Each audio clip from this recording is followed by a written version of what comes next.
Okay 39 भजन 39 जो है 38 जब हमने कल पढ़ा था और कल भी हमने एक पीड़ित मनुष्य के बारे में देखा कि दाऊद परेशान है और दाऊद अपनी व्यथा को परमेश्वर के सामने रख रहा है और उससे नाराज होने को या गुस्सा होने को मना कर रहा है क्योंकि उसमें उसकी डांट भी पड़ी है और उसको ताड़ना भी मिली है और 39 में भी हम उसी चीज का कंटिन्यूएशन देखते हैं 38 और 39 दोनों में दाऊद ने एक कमाल की चीज को करने की कोशिश करी है। उसने अपनी जबान को बंद रखने की कोशिश करी है लोगों के प्रति। उसने कुछ भी बोलना मुनासिब नहीं समझा लोगों से, चाहे समस्याएं कितनी बढ़ गई, उसके दुश्मन कितने ही खड़े हो गए और उसके दुश्मनों ने उसके साथ जो भी किया हो, परिस्थिति जैसी भी हो, लेकिन दाऊद ने रिप्लाई करना, दाऊद ने अपनी जबान को खोलना, दाऊद ने कुछ भी बुरा भला कोई भी ऐसी बात कहना, लोगों से जवाब देना उचित नहीं समझा है और इसमें अपनी जबान को बंद रखा है।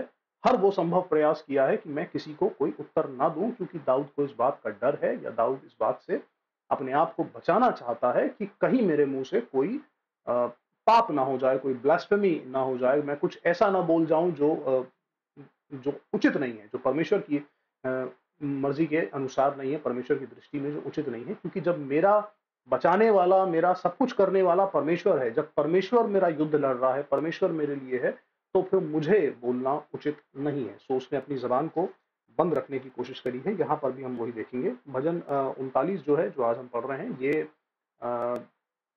फ्यूनरल्स में बहुत ज्यादा इस्तेमाल होता है और जब भी ज्यादातर फ्यूनरल में इसको या तो भजन को पढ़ा जाता है या फिर इसकी वर्सेस को कहीं ना कहीं से कोट किया जाता है। सो ये काफी फ्यूनरल्स में इस्तेमाल होता है भजन, क्योंकि एक मनुष्य के पश्चाताप का फाइनल पश्चाताप के बारे में इसमें काफी कुछ मिलता है। चलिए पढ़ते हैं जी।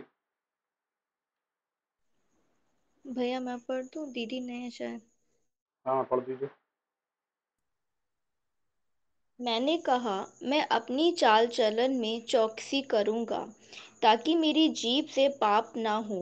जब तक दुष्ट मेरे सामने हैं, तब तक मैं लगाम लगाए अपना मुंह बंद किए रहूंगा। मैं मौन धारण कर गूंगा बन गया और भलाई की ओर से भी चुप्पी साधे रहा, और मेरी पीड़ा बढ़ गई। मेरा हृदय अंदर ही अंदर जल रहा था, सोचते सोचते आग भड़क उठी। तब मैं अपनी जीभ से बोल उठा, हे यहोवा, ऐसा कर कि मेरा अंत मुझे मालूम हो जाए, और यह भी कि मेरी आयु के दिन कितने हैं, जिससे मैं जान लूं कि मैं कैसा अनित्य हूँ। देख, तूने मेरी आयु बालिश्त भर की रखी है, और मेरी अवस्था तेरी दृष्टि में कुछ है ही नहीं। सचमुच सब मनुष्य कैसे भी स्थिर क्यों ना हो, तो भी व्यर्थ ठहरे हैं। सचमुच मनुष्य छाया सा चलता फिरता है, सचमुच वे व्यर्थ घबराते हैं। वह धन का संचय तो करता है, परंतु नहीं जानता कि उसे कौन लेगा। अब हे प्रभु, मैं किस बात की बाट जोहूं? तेरी आशा मेरी आशा तो तेरी ओर लगी है। मुझे मेरे सब अपराधों के बंधन से छुड़ा ले। मूढ़ मेरी निंदा ना करने पाए। मैं गूंगा बन गया और मुंह ना खोला, क्योंकि यह काम तू ही ने किया है। तूने जो विपत्ति मुझ पर डाली है, उसे मुझ से दूर कर दे, क्योंकि मैं तो तेरे हाथ की मार से भस्म हुआ जाता हूँ। जब तू मनुष्य को अधर्म के कारण डांट डपट कर ताड़ना देता है, तो तब तू उसकी सुंदरता की पतंगे के समान नष्ट करता है। सचमुच सब मनुष्य व्यर्थ अभिमान करते हैं। हे यहोवा, मेरी प्रार्थना सुन और मेरी दुहाई पर कान लगा। मेरा रोना सुनकर शांत न रहे, क्योंकि मैं तेरे संग एक परदेशी यात्री के समान रहता हूँ, और अपने सब पुरखाओं के समान परदेशी हूँ। आह, इससे पहले कि मैं यहाँ से चला जाऊं और ना रह जाऊं, मुझे बचा ले, जिससे मैं प्रदीप्त जीवन प्राप्त करूं। Praise the lord. Praise the lord. So 38 में जब हम देख रहे थे तो जो यहोवा की डांट का एहसास है या जो उसको टोका गया है और जो उसके साथ अवस्था बन गई है, उसमें वो समझ पा रहा है कि यहोवा की ओर से मुझे डिसिप्लिन किया जा रहा है, सो उसमें उसने अपनी भावना को डांट के प्रति रखा है। और 39 में हम देख रहे हैं कि वो अब एक्चुअली जो यहोवा का करेक्शन है, या परमेश्वर जब उसको डिसिप्लिन कर रहा है, कल मैंने बताया था चेस्टाइज करना, या कई बार ताड़ना देना जिसे हिंदी में लिखा हुआ है। तो जब वो ताड़ना दे रहा है, तो उस ताड़ना का जिक्र यहाँ पर है, जो उसको अपनी बॉडी पर, अपने फिजिकली, उसको फिजिकली मेंटली उस चीज को वो फील कर पा रहा है। तो जहां से जब शुरू होती है कि मैं सबसे पहले तो वो अपनी जबान बंद रखने की बात कर रहा है कि जो मेरे साथ हो रहा है उसकी वजह से मैं अपने दर्द में, सी होता क्या है, परमेश्वर के लोगों इस बात को समझिए, और यदि अपना सकते हैं अपनी जिंदगी में तो आपके लिए बेहतर होगा। जब हम तकलीफ में होते हैं, जब हम पेन में होते हैं, जब हम हमारी सिचुएशन, हमारी सर्कमस्टेंसेस, हमारी परिस्थितियां मनभावनी नहीं होती, अच्छी नहीं लग रही होती, मजा नहीं आ रहा होता, लाइफ थोड़ी डिफिकल्ट चल रही होती है या बहुत डिफिकल्ट चल रही होती है, समहाउ हम ये भी शायद फील कर पा रहे होते हैं कि मे बी मुझसे कोई गलती हुई है जिसकी वजह से अब मुझे परमेश्वर ताड़ना दे रहा है, या वो डिसिप्लिन कर रहा है, या वो सुधार रहा है। और कई बार वो टाइम बहुत टफ होता है। मैंने हर बार बोला है, कई बार बोला है कि ट्रेनिंग का टाइम, ठीक जब आपको सिखाया जा रहा, ट्रेनिंग का मतलब क्या होता है? ट्रेनिंग का मतलब आपको कुछ सिखाया जा रहा है फॉर द टास्क जो अब आने वाले समय में आपको करना है, या वो काम जो आपको आने वाले समय में करना है, उसके लिए अभी आपको शिक्षा दी जा रही है, सिखाया जा रहा है, प्रैक्टिस कराई जा रही है, ट्रेन किया जा रहा है।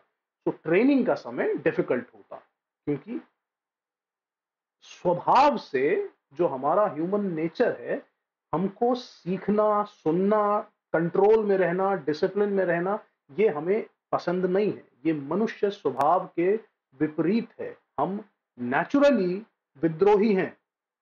इस बात को हमेशा याद रखिएगा। By nature humans are rebellious. हम हैं ही ऐसे। हमें यदि कोई टोक दे, यदि कोई सिखा दे, तो हमें ये वो बातें अच्छी नहीं लग रही होती है। छोटे से छोटा बच्चा, यदि आप उसको टोकेंगे, जिसे कुछ नहीं मालूम है अभी, जिसे सही गलत का कोई ज्ञान नहीं है, जिसे भला बुरा कुछ नहीं मालूम है, जिसको अभी 2 पल बाद क्या हो जाएगा, जो वो एक्शंस कर रहा है, उस एक्शन का रिजल्ट क्या होगा, उसको कुछ नहीं मालूम है। लेकिन यदि उसे भी जो वो कर रहा है, यदि आपने उसके प्रति टोक दिया, या उसे आप सिखाने लगे, या उसे आप बताने लगे, तो ये उस छोटे से छोटे बच्चे को भी पसंद नहीं आता। आप ज़्यादा टुन्नू बच्चा, बिल्कुल गोदी का बच्चा भी हो, आप अगर वो किसी चीज को आपकी खींच रहा है, किसी चीज को तोड़ रहा है, कोई टॉफी खा रहा है, आइसक्रीम खा रहा है, कुछ भी खा रहा है, एक बार आप उससे कह के देखिए कि नहीं करो, मना करिए, या उसके हाथ से वो चीज ले लीजिए, या उसको थोड़ा सा भी जो वो कर रहा है उससे उसे बाहर लाने की कोशिश करिए, और फिर देखिए क्या होता है। आप सब जो मैरिड हैं, आप सब जानते हैं कि उसका रिजल्ट क्या होता है।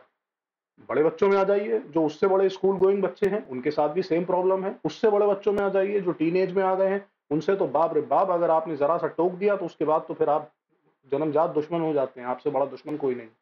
फिर और बड़े बच्चों में आ जाइए, जिनकी शादियां हो चुकी हैं, जो अब नौकरी पेशे वाले हो गए, वहां तो फिर परिस्थिति बिल्कुल ही बदल जाती है। या तो वो आपको उठा के वृद्धाश्रम में छोड़ देंगे, या फिर घर में मार पिटाई होगी, और इसके अलावा कुछ नहीं। तो किसी को भी, किसी भी उम्र, किसी भी अवस्था में मनुष्य को सीखना, या सिखाना, या डिसिप्लिन में रहना, टोकना, सुनना पसंद नहीं है। हमारा स्वभाव ऐसा ही है। अपने आप को डिसिप्लिन में रखने के लिए, अपने आप को सीखने योग्य बनाने के लिए, लिसनिंग ईयर्स के लिए, हमें अपने आप को कंट्रोल करना पड़ता है, बांधना पड़ता है, काबू में रखना पड़ता है, जो डिफिकल्ट होता है, जो आसान नहीं है, क्योंकि हम अपने स्वभाव के विरुद्ध अपने आप के साथ ट्रीट कर रहे हैं।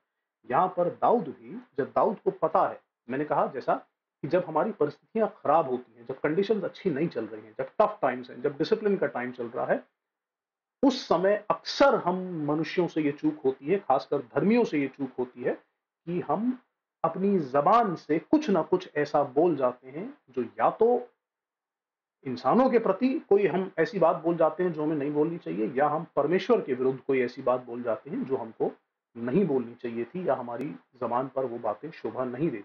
कोई एक्शन हम ऐसा कर बैठते हैं जो हमें नहीं करना चाहिए था, just because of our pain. Pain में हमारी जबान हमारे काबू से बाहर भागने लगती है। मेरी बात याद रखिएगा और समझिएगा। जब आप तकलीफ में हैं, तब आपकी जबान आपके हत्थे नहीं आएगी। उसी समय आपको उसको सबसे ज्यादा काबू करना है। क्योंकि दर्द के समय, तकलीफ के समय, परेशानी के समय, प्रॉब्लम के समय हमें कुछ हमारा दिमाग काम करना बंद करने लगता है। हमें लगता है इस समय बस सब जायज़ है। कहते हैं ना वो क्या कहावत है संसारिक, जंग और प्यार और जंग में सब कुछ जायज़ है। बहुत बेवकूफ़ आदमी ने कहा जिसने भी ये कहा है, पर कहा यही जाता है कि प्यार और जंग में सब जायज़ है। तो जब प्यार और जंग में सब जायज़ है, तो जब जंग चल रही है, जब लड़ाई चल रही है मेरी ज़िंदगी में, तो भैया अब सब जायज़ है। मारो, पीटो, बको, जिसको जो कहना है करो, और हमारी ज़बान हमारे काबू से बाहर होती है।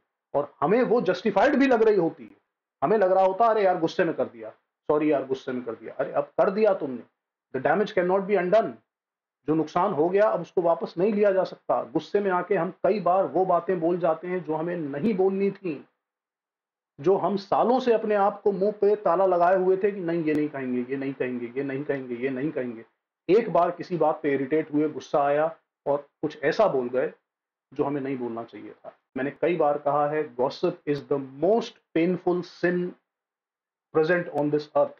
इस पृथ्वी पर सबसे ज्यादा दर्दनाक जो पाप है वो गॉसिप है, या वो अपनी जबान से किए जाने वाले पाप है। You can kill a person multiple times अपनी जबान से। एक आदमी को आप कई बार मार सकते हैं। तो गुस्से में, परेशानी में, तकलीफ में, दर्द में हम वो बातें बोल जाते हैं जो हमको नहीं बोलनी चाहिए थी। अब वो बातें वापस नहीं आ सकती, उन शब्दों को वापस नहीं लिया जा सकता। इंसानों के साथ तो बिल्कुल भी नहीं। उनके मन में वो बात रह ही जाएगी कहीं ना कहीं, जिसको फिर वो भुला नहीं सकता। और कई बार वो ऐसा घाव कर जाती है कि चाहे कितना ही आप पैचअप कर लीजिए उसके बाद, चाहे कितना ही आप सॉरी कह लीजिए उसके बाद, सब चीजों को ठीक कर लीजिए, रिश्ते ठीक भी हो जाएंगे, सब बातें ठीक भी हो जाएंगी, और वो जो बात का जख्म था ना, वो जाएगा नहीं। एक किसी गजल के एक आर्टिस्ट हैं, उन्होंने गजल लिखी जिसमें कहा जाता है कुछ इस तरह की लाइन है कि अ, कांच में अगर दरार पड़ जाती है तो फिर वो दरार कभी जाती नहीं है। आप कांच चिपका लीजिए, शीशा चिपका लीजिए, सब कुछ कर लीजिए, लेकिन वो दरार हमेशा रह जाएगी। तो मुंह से निकले हुए शब्द कई बार ऐसे ही होते हैं। दाऊद इसी पाप से अपने आप को, जब वो डिसिप्लिन की अवस्था में है, जब वो बहुत ज्यादा तनाव में है, जब वो बहुत ज्यादा प्रेशर में है, तकलीफ में है, दर्द में है, पेन में है, सफरिंग में है, सह रहा है, बहुत समय से सह रहा है, उस समय भी दाऊद अपनी जबान से कुछ भी ऐसा नहीं निकालना चाहता जो उसके लिए अप्रोप्रिएट नहीं है, जो उसको नहीं बोलना चाहिए। इसीलिए वो शुरुआत ही ऐसे करता है। मैंने कहा मैं अपने चाल चलन में चौकसी करूंगा ताकि मेरी जीभ से पाप ना हो। जब तक दुष्ट मेरे सामने हैं तब तक मैं लगाम लगाए अपना मुंह बंद किए रहूंगा। याकूब की किताब 3रा अध्याय शुरू के 10-15 पद पढ़िए। इस वर्ष को पढ़िए 29:1, और उसके बाद याकूब की किताब 3रे अध्याय को आप पढ़िए। जो जबान की बात दाऊद यहाँ कह रहा है और जो जबान की बात याकूब कह रहा है नए नियम में, उन दोनों को मिलाइए, आप समझ जाएंगे कि क्यों दाऊद इस बात को बोल रहा है, क्यों दाऊद अपनी जबान से गुनाह नहीं करना चाहता, पाप नहीं करना चाहता। मैं अपने मुंह को बंद किए रहूंगा। वहां लिखा हुआ है कि जो जिसने जबान को काबू में रख लिया वो सिद्ध मनुष्य है। और यहाँ हम देख रहे हैं दाऊद सिद्ध मनुष्य है, वो उस काम को बखूबी निभा पा रहा है। मैं मौन धारण कर गूंगा बन गया और भलाई की ओर से भी चुप्पी साधे रहा और मेरी पीड़ा बढ़ गई। सो मैं अच्छा भी नहीं बोलूंगा, बुरा भी नहीं बोलूंगा, मैं कुछ नहीं, I just zipped my mouth. मैं कुछ नहीं कहूंगा, क्या पता मेरे मुंह से क्या निकल जाए इस समय। पेन में हमें, मैंने कहा अभी कि पेन में हमें पता नहीं होता हम क्या कर जाएंगे, क्या बोल जाएंगे, क्या कह जाएंगे, और उससे वो अपने आप को बचाना चाह रहा है हर तरह से।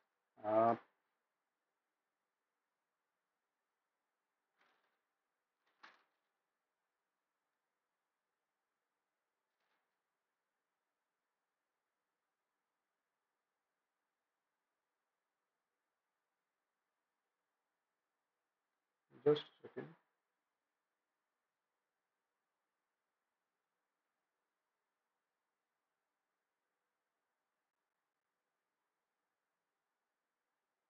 छठा पद लिखा है, सचमुच मनुष्य छाया सा चलता फिरता है, सचमुच वे व्यर्थ घबराते हैं। वह धन का संचय तो करता है परंतु नहीं जानता कि कौन उसको लेगा। मनुष्य के जीवन की एक अजीब विडंबना है। जब तक हम पृथ्वी पर रहते हैं धन हमारे लिए बहुत बड़ी चीज होता है, और हम धन के संचय में, धन को इकट्ठा करने में लगे ही रहते हैं। हमें लगता है पहले अपने लिए, जब हम जवानी के आलम में होते हैं तो हम अपने लिए कुछ करना चाहते हैं, फिर थोड़ी सी उम्र बढ़ती है तो हम परिवार के लिए कुछ करना चाहते हैं, फिर शादी वगैरह हो जाती है तो हम फैमिली पे आ जाते हैं, फैमिली के लिए करें। फिर जब और कुछ साल गुजर जाते हैं, बच्चे बड़े होने लगते हैं, तो अब हम ये फोकस हमारा आ जाता है कि अब हम बच्चों के लिए कुछ कर जाएं। जितना हम बच्चों के लिए छोड़ जाएं वो अच्छा है, जितना हम बच्चों के लिए कर जाएं वो अच्छा है। और फिर बची हुई सारी जिंदगी हम उसी चीज में लगा देते हैं, संचय करते रहते हैं, इकट्ठा करते रहते हैं, जमा करते रहते हैं। कुछ ना कुछ तरीके से हमारा फोकस धन के अराउंड ही बना रहता है। क्या आप में से कोई भी जना मुझे इस बात की गारंटी दे सकता है या गारंटी के साथ ये कह सकता है कि जो आपने संचय किया है, जो आपने इकट्ठा किया है, जो सब भी आपने संजो के रखा है, ये सोचते हुए अपनी पूरी जिंदगी एक कोल्हू के बैल की तरह काम करते हुए गुजार दी कि ये सब कुछ मैं अपने बच्चों के लिए कर रहा हूँ या बच्चों के लिए इकट्ठा कर रहा हूँ या वो इसका इसका आनंद ले पाएंगे? क्या आप में से एक भी जना मुझे गारंटी के साथ ये कह सकता है कि जो आपने किया है वाकई में वो लोग उसका आनंद उठा पाएंगे, उसको एंजॉय कर पाएंगे, या वो क्या करेंगे इसका? अगर आपके जीते जी भी और आपके जाने के बाद भी, आपके जाने के बाद क्या उस आपके जीवन भर की मेहनत का कोई लाभ मिलेगा उन्हें? इसकी गारंटी आप ले सकते हैं। वो उसको अय्याशी में नहीं उड़ाएंगे, या वो उसको खा पी के नहीं खत्म कर देंगे, या उसकी उन्हें कोई वैल्यू ही नहीं होगी। आपका बनाया हुआ आलीशान कोठी जिस पे आपने पूरी जिंदगी मेहनत करी, वो एक खंडर की तरह एक शहर में पड़ी रह जाएगी, क्योंकि आपके बच्चे किसी और जगह जा चुके हैं और अब उनकी आने की कोई अभिलाषा नहीं, कोई इच्छा नहीं। उनके पास अपनी फैमिली है, अपना बसरा है, कोई नहीं आ रहा देखने। तो वही घर जिस पे आपने 20 साल 25 साल का लोन लेके अपनी पूरी जिंदगी गुजार दी, तो वो घर अब खंडर है। आप में से कोई भी जना क्या इस बात की गारंटी दे सकता है कि जो आपने इकट्ठा किया है उसका अच्छा ही उपयोग होगा? एनीवन? नहीं भैया, नो वन कैन से। एक कहावत है, हिंदी की एक कहावत है, बड़ी प्यारी लगती है, मुझे बहुत पसंद है। लिखा है, पूत सपूत तो धन क्यों संचय, पूत कपूत तो धन क्यों संचय। अगर बच्चे अच्छे हैं, सपूत हैं, सब कुछ बढ़िया है, बहुत अच्छे हैं, आपका ख्याल रखते हैं, सारी चीजें करते हैं, जिम्मेदार हैं, तो फिर धन क्यों संचय? धन इकट्ठा करने का क्या हासिल? क्योंकि फिर तो जब सपूत ही है तो वो सब कुछ कर ही लेगा और कमा भी लेगा और बढ़ा भी लेगा। और अगर पूत कपूत है, अगर वो खराब है, बिगड़ा हुआ है, बिगड़ैल औलाद है, किसी काम की नहीं है, निठल्ला है, तो फिर धन क्यों संचय? फिर उसका क्या करेगा वो? फिर तो वैसे भी जो आप कर रहे हो उसको वो बर्बाद ही करके जाएगा। तो ये एक कहावत है हिंदी की, पर बहुत मीनिंगफुल कहावत है, बहुत अच्छी कहावत है। यहाँ पर भी वो यही कह रहा है कि मनुष्य अपने जीवन भर छाया से चलता फिरता है, छाया से चलता फिरता है, उसको कुछ नहीं, डेड मैन वॉकिंग, एक चलता हुआ एक ऐसा व्यक्ति जो जब तक जिंदगी भर चल रहा है वो सिर्फ एक साइकिल को रिपीट कर रहा है और कुछ नहीं। सुबह से रात तक सिर्फ एक प्रॉपर उसकी साइकिल है, उसमें एक छाया की तरह चल रहा है। कब चला जाएगा, कब वो छाया गायब हो जाएगी, कुछ नहीं कह सकते। और धन संचय करता रहता है, परंतु नहीं जानता कि उसको लेगा कौन, उसका मालिक कौन होगा। हम जिस जगह, जिस जमीन, जिस बंगले, जिस कोठी में अभी आप रह रहे हैं, यदि आपने खुद बनाया बहुत अच्छी बात है, यदि आपने नहीं बनाया, किसी का खरीद के रह रहे हैं, तो आपको पता भी नहीं होगा आज से 100 साल पहले उसी जमीन पर कौन रहता था। जमीन तो नई नई आई है ना, ये वही पृथ्वी है, वही जगह है जो हजारों साल पहले बनी हुई थी। इसी जमीन पे पहले भी लोग रहते थे, इसी जमीन पर पहले भी घर थे, इसी जमीन पे पहले भी कुछ होगा। आज से 100 साल पहले जहां पर आप खड़े हैं वहां कुछ होगा, उससे 100 साल पहले वहां पर कुछ और होगा, उससे 500 साल पहले उसी जमीन उसी जगह पर कुछ और होगा। पर क्या था क्या नहीं था ये आप पहले का नहीं जानते, और जो आपके बाद की पीढ़ियां आएंगी वो आपको नहीं जानती होंगी।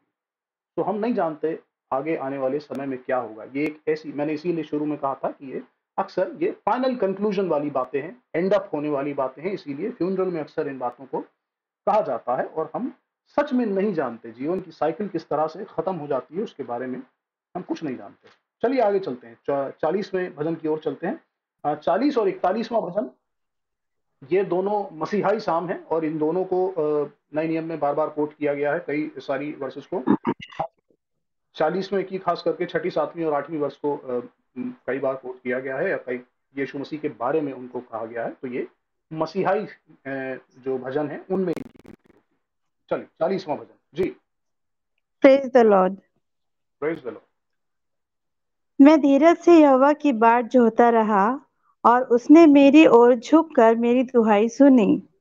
उसने मुझे सत्यानाश के गड्ढे और दलदल की कीच में से उबारा, और मुझको चट्टान पर खड़ा करके मेरे पैरों को दृढ़ किया है। उसने मुझे एक नया गीत सिखाया जो हमारे परमेश्वर की स्तुति का है। बहुतेरे ये देखकर डरेंगे और यहोवा पर भरोसा रखेंगे। क्या ही धन्य है वह पुरुष जो यहोवा पर भरोसा रखता है और अभिमानियों और मिथ्या की ओर मुड़ने वालों की ओर मुंह न फेरता हो। हे मेरे परमेश्वर यहोवा, तूने बहुत से काम किए हैं। जो आश्चर्य कर्म और कल्पनाएं तू हमारे लिए करता है, वो बहुत सी हैं। तेरे तुल्य कोई नहीं। मैं तो चाहता हूँ कि खोलकर उनकी चर्चा करूं, परंतु उनकी गिनती नहीं हो सकती। मेल बलि और अन्न बलि से तू प्रसन्न नहीं होता। तूने मेरे कान खोद कर खोले हैं। होम बलि और पाप बलि तूने नहीं चाहा। तब मैंने कहा, देख, मैं आया हूँ, क्योंकि पुस्तक में मेरे विषय ऐसा ही लिखा हुआ है।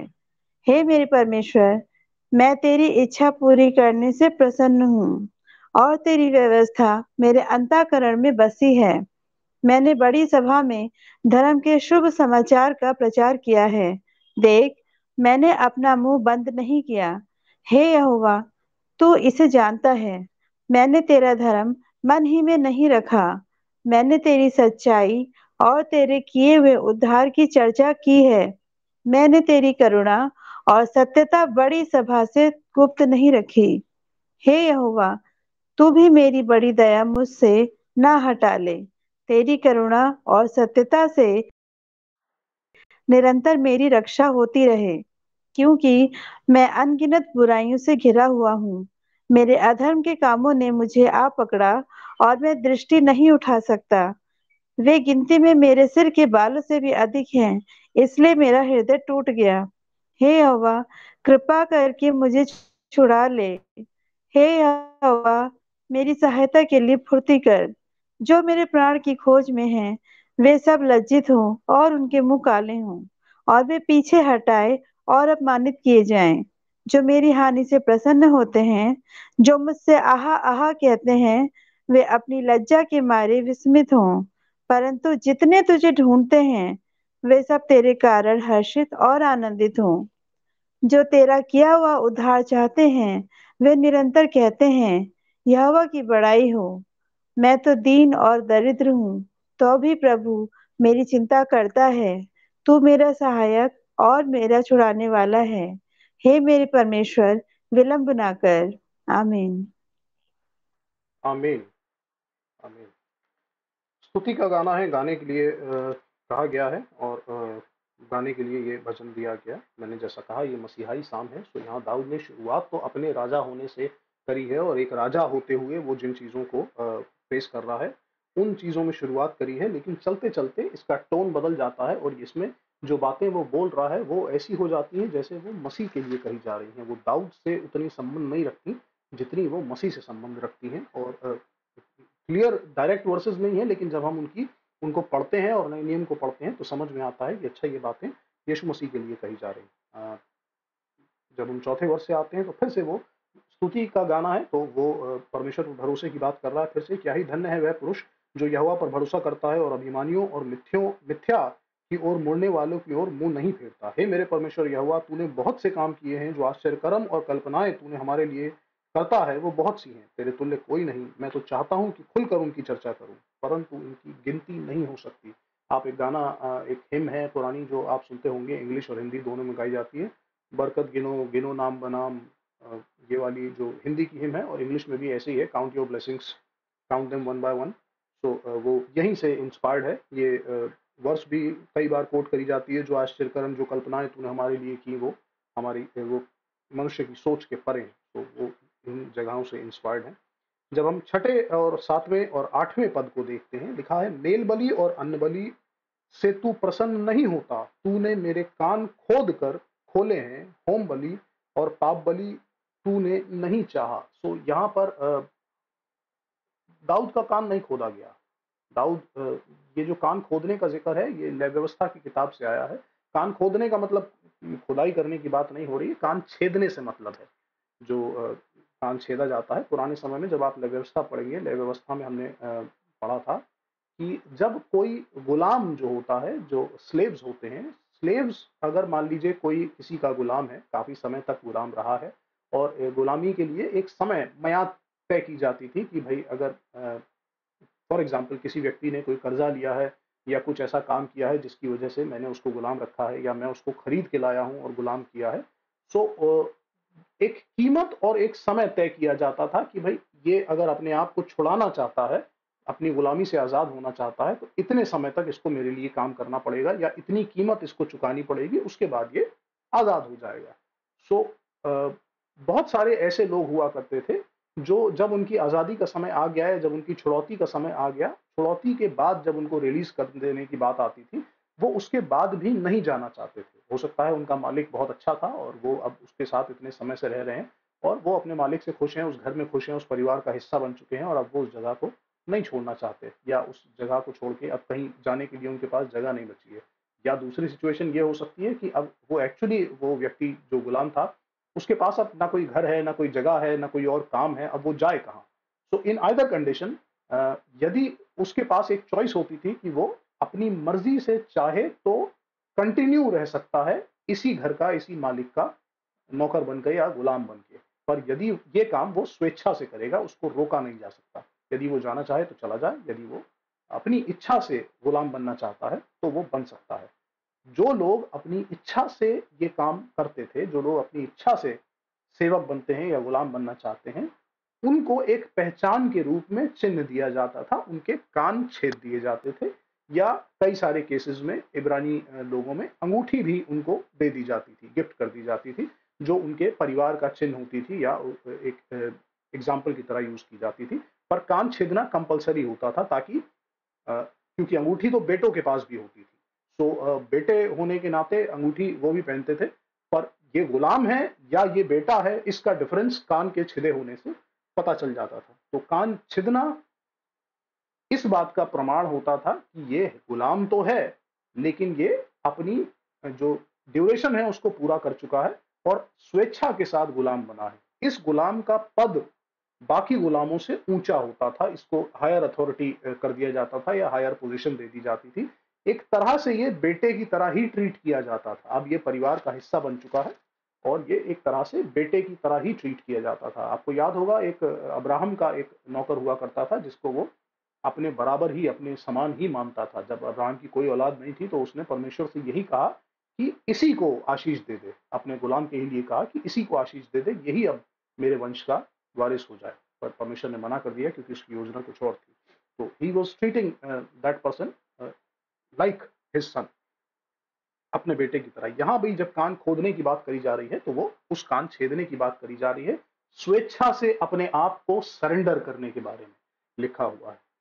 ये बात दाऊद पर प्रैक्टिकली लागू नहीं होती, पर यह बात यीशु मसीह पर लागू होती है।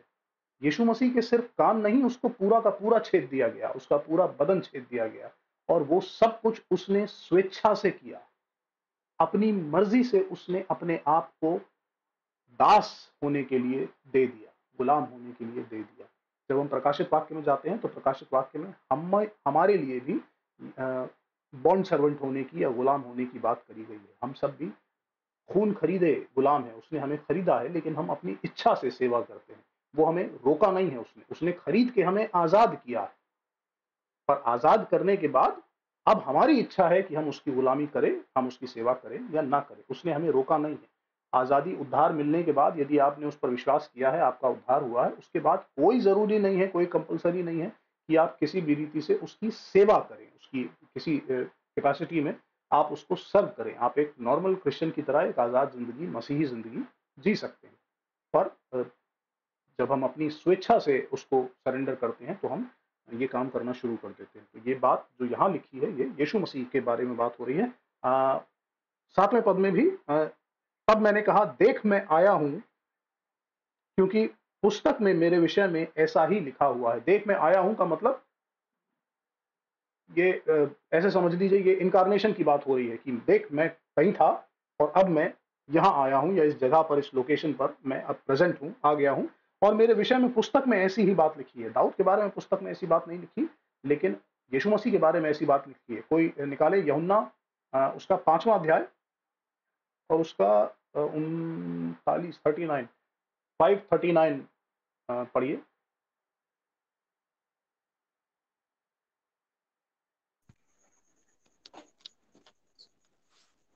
तुम पवित्र शास्त्र में ढूंढते हो क्योंकि समझते हो कि उसमें अनंत जीवन तुम्हें मिलता है, और यह वही है जो मेरी गवाही देता है। जी, तो यीशु मसीह अपने बारे में खुद ही क्लेम कर रहे हैं और वो इस बात को कोट कर रहे हैं कि तुम पवित्र शास्त्र में ढूंढते हो कि तुम्हें वहां अनंत जीवन मिलता है, पर जो पवित्र शास्त्र बोलता है वो मेरे ही बारे में बोलता है, मेरी ही चर्चा करता है। जैसा यहाँ लिखा है कि पुस्तक में मेरे विषय में ऐसा ही लिखा है। वो यीशु मसीह ने इस बात को कोट किया है, शब्दों को बदल कर, पर वो अपने ही बारे में बात कर रहे हैं। उद्धार, यीशु मसीह को जानना ही उद्धार है, अनंत जीवन है। तो और वो वहां पर अनंत जीवन की ही बात कर रहा है। फिर 8वें पद में भी, हे मेरे परमेश्वर, मैं तेरी इच्छा पूरी करने से प्रसन्न हूँ और तेरी व्यवस्था मेरे अंतःकरण में बसी रहती है। यीशु मसीह ने भी इसी बात को कोट किया है। आप इन तीनों वर्सेस को और ज्यादा डिटेल में समझना चाहते हैं तो इब्रानियों की किताब 10वां अध्याय पहले पद से लेके 17-18 पद तक पढ़िएगा, तो आपको ये बात और अच्छे से समझ में आ जाएगी। पौलुस ने बहुत खूबसूरत तरीके से इसको डिस्क्राइब करके लिखा है वहां पर। तो यहाँ पर हम यीशु मसीह की डेथ के बारे में जब 6ठे पद में देख रहे हैं, उसकी डेथ के बारे में देखते हैं, उसके इनकारनेशन के बारे में देख रहे हैं, और उसके सरेंडर के बारे में या अपने आप को सौंप देने के बारे में यहाँ पर हम उस चर्चा को देख रहे हैं। ओके, चलिए 41वां भजन।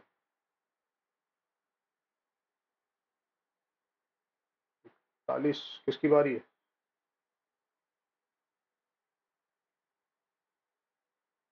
सिस्टर पूजा, आप पढ़ पाएंगे?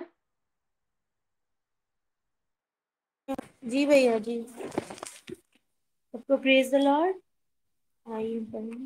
क्या ही धन्य है वह जो कंगाल की सुधि रखता है, विपत्ति के दिन यहोवा उसको बचाएगा। यहोवा उसकी रक्षा करके उसको जीवित रखेगा और वह पृथ्वी पर भाग्यवान होगा।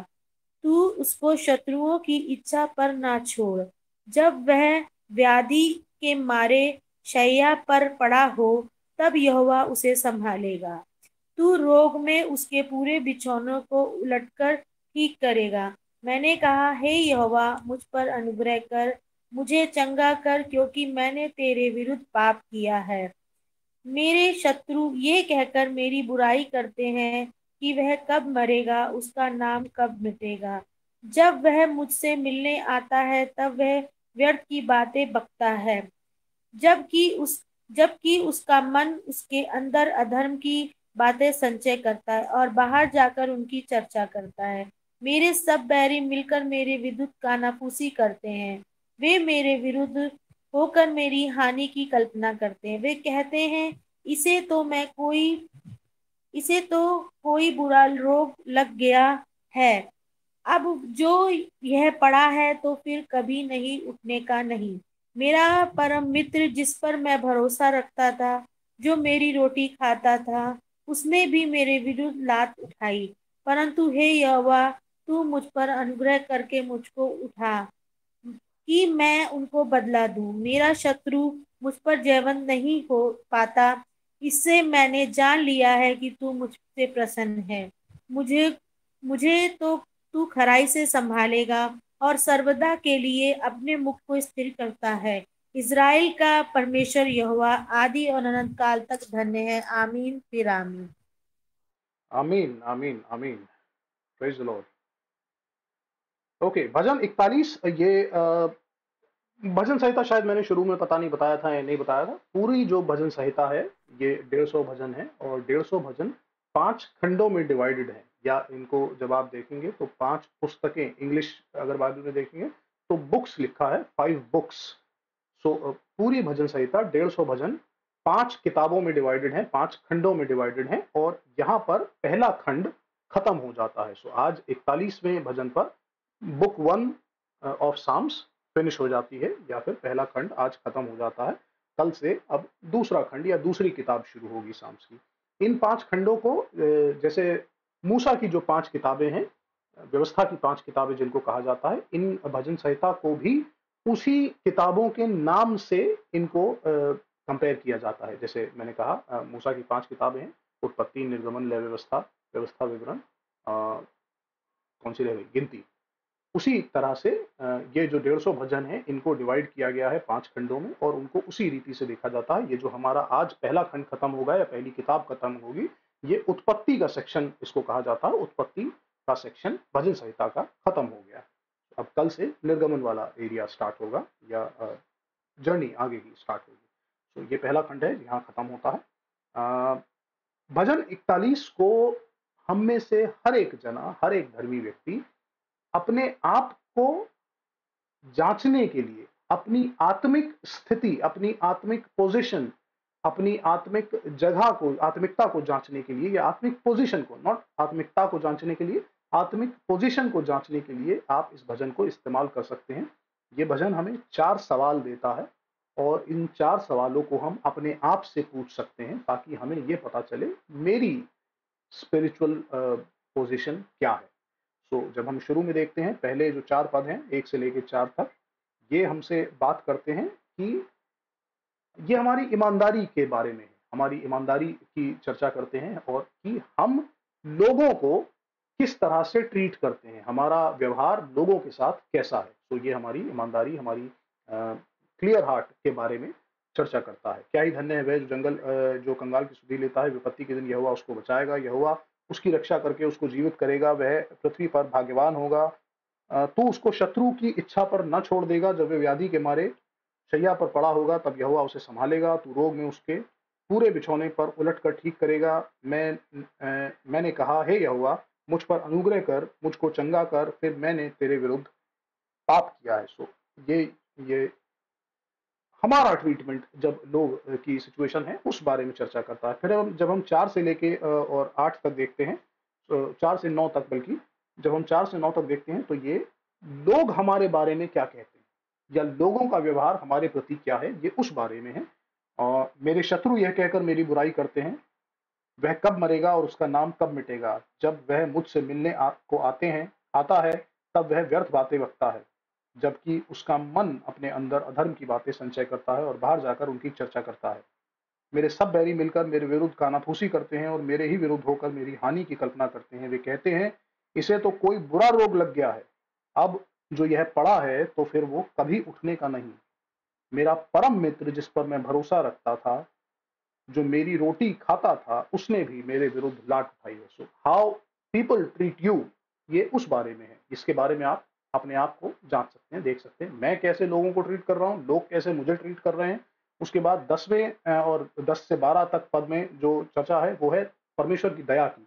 परमेश्वर हमें कैसे ट्रीट करता है, इससे पहले लोग हमें कैसे ट्रीट करते हैं और इसके बाद अब परमेश्वर हमें कैसे ट्रीट करता है। परंतु हे यहोवा, तू मुझ पर अनुग्रह करके मुझको उठा कि मैं उनको बदला दूं। ये जो उठाने की बात हो रही है, ये इसकी स्थिति से या परिस्थिति से उठने की बात नहीं हो रही, ये पुनरुत्थान की चर्चा कर रहा है और ये कह रहा है कि मुझको उठा कि मैं उनको बदला दूं, मेरे दुश्मन, क्योंकि फाइनली उसके दुश्मन सारे मर गए, सो गए, बट ही वांट टू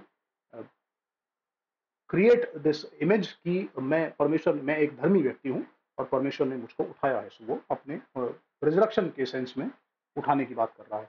मेरा शत्रु जो मुझ पर जयवंत नहीं हो पाता, इससे मैं जान लिया करता हूं कि तू मुझसे प्रसन्न है। वाव, अमेजिंग, फंटास्टिक स्टेटमेंट।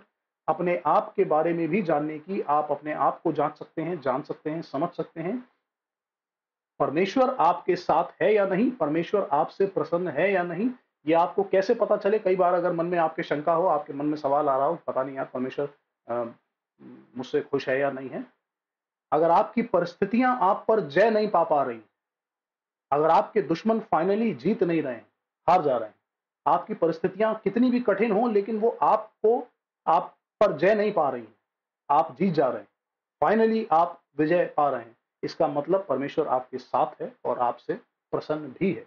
पर यदि परिस्थितियां आपके सर के ऊपर निकल जा रही हैं, आप पर जय पा जा रही हैं, तो इसका मतलब आपको चेक करने की या जांचने की जरूरत है। मेरे शत्रु जो मुझ पर जयवंत नहीं हो पाते, इससे मैं जान लिया करता हूं कि तू मुझसे प्रसन्न है।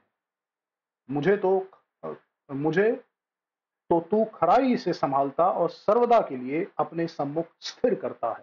So this is how God treat us. ये परमेश्वर का हमारे साथ कैसा व्यवहार है उसके बारे में लिखा गया है। और 13वें पद में हम परमेश्वर को कैसे ट्रीट करते हैं, या हम परमेश्वर को महिमा देते हैं इस बारे में कि नहीं, उसके बारे में है। इज़राइल का परमेश्वर यहोवा आदि से अनंत काल तक धन्य है। आमीन, फिर आमीन। So we glorify God. परमेश्वर के उस ट्रीटमेंट के लिए जो वो मेरे साथ व्यवहार करता है, उसके लिए हमारा व्यवहार परमेश्वर के प्रति स्तुति और महिमा का होना चाहिए, या उस तरह से है या नहीं। इस बारे में हम इन 4 सवालों को अपने आप से करके अपने आप को जांच के देख सकते हैं कि हमारी स्पिरिचुअल पोजीशन, हम कहाँ खड़े हैं, हम ठीक हैं, सही चल रहे हैं, परमेश्वर मेरे साथ है कि नहीं है, मेरे दुश्मन मेरे बारे में क्या कह रहे हैं, संसार मेरे बारे में क्या कह रहा है, संसार जो भी कह रहा है, परमेश्वर क्या कैसे मेरे साथ व्यवहार कर रहा है, और मैं परमेश्वर को कैसे रिस्पॉन्ड कर रहा हूं, मेरा व्यवहार लोगों के प्रति क्या है। इन सब चीजों को जांच के हम अपनी आत्मिक स्थिति को समझ सकते हैं। May God bless you. परमेश्वर आप सबको आशीष दे। आइए दुआ करें। Thank you Jesus.